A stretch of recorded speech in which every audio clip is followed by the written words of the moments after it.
అలసిన వానికి ఊరడించు మాటలు. సహోదరుడు భక్తి సింగ్ గారి పరిచర్య నుండి సేకరించిన అనుదిన ధ్యానములు. జనవరి 14. నీ భారము యెహోవా మీద మోపము.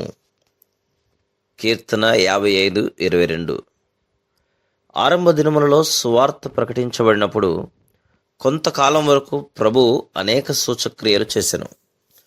అపోస్తుల కార్యములు 6:8, 12-11 వచనం, 13-11 వచనం, 16-26 వచనం, 19-11 వచనం. ఇలాగున్న దాదాపు 6 సంవత్సరములు జరిగాను. తర్వాత అకస్మాత్తుగా క్షీణత వచ్చెను. అనేకులు చెదిరిపోయిరి. అనేక మంది దేవుని సేవకులు మరియు విశ్వాసులు చెరసాలలో వేయబడిరి మరియు బంధించబడిరి. అనేకులు దేమా వలె తమ మొదటి ప్రేమను పోగొట్టుకునిరి. అందుచేతనే అపోస్తలుడైన యోహాను కొద్ది కాలం సంశయపడెను, నిరాశపడెను మరియు విచారపడెను. మనం తిరిగి జన్మించినప్పుడు మానవాతీతులము లేక దేవదూతలము కాము, కానీ మనం సామాన్య మానవ మాత్రులముగానే ఉందుము.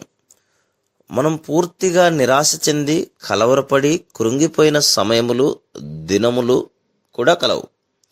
అయితే విశ్వాసికి అది కేవలం స్వల్పకాలం వరకే. మనం పదే పదే ప్రభు యుద్ధకు వెళ్ళుట ద్వారా మన భారములు దొర్లించబోటను కనుగొందుము. అందుచేతనే నీవు నిరాశపడి నిస్పృహ చెంది కృంగిపోయినప్పుడు మోకాళ్ళపైకి వెళ్ళుము, మరియు నీకు నిద్ర వచ్చినప్పుడు కూడా మోకాళ్ళ మీదనే ఉండుము. దానిలో ఏ హానియూ లేదు. నీ భారములు దొర్లించబడినంత వరకు మోకాళ్ళ మీదనే ఉండుము.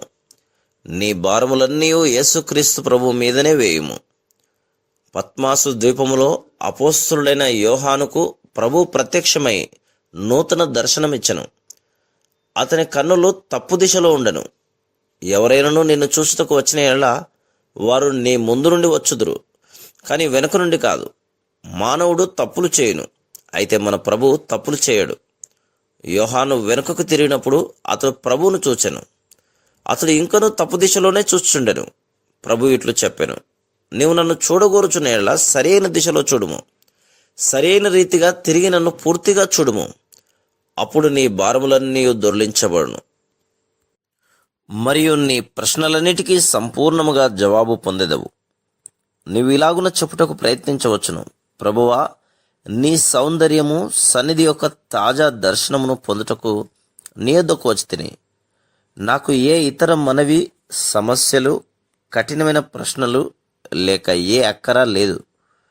నేను కేవలం నిన్ను సంపూర్ణముగా చూడవలనని మాత్రమే కోరుచున్నాను. అప్పుడు నీ జీవితమంతయు సంపూర్ణ సంతోషము, సమాధానముతో నింపబడును. మరియు ఇట్లు చెప్పగలుగుదువు, నేను భూమి మీద ఉన్నానా లేక పరలోకములో ఉన్నానా? నీవు ఉన్నత స్థలములపై ఉంటను కనుగొందువు. అన్ని విషయములను నీవు నూతన విధానములో చూచుదువు. Praise the lord.